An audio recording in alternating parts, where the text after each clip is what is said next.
Print এবং electronic মিডিয়ার সম্মানিত সাংবাদিকবৃন্দ, আপনাদের সবাইকে জানাই আন্তরিক অভিনন্দন ও শুভেচ্ছা।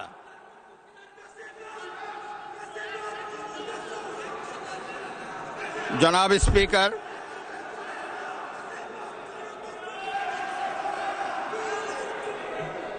ত্রয়োদশ জাতীয় সংসদের এই উদ্বোধনী অধিবেশনে বাংলাদেশের ইতিহাসের এক ঐতিহাসিক মুহূর্ত। হাজারো শহীদের রক্তের সিঁড়ি বেয়ে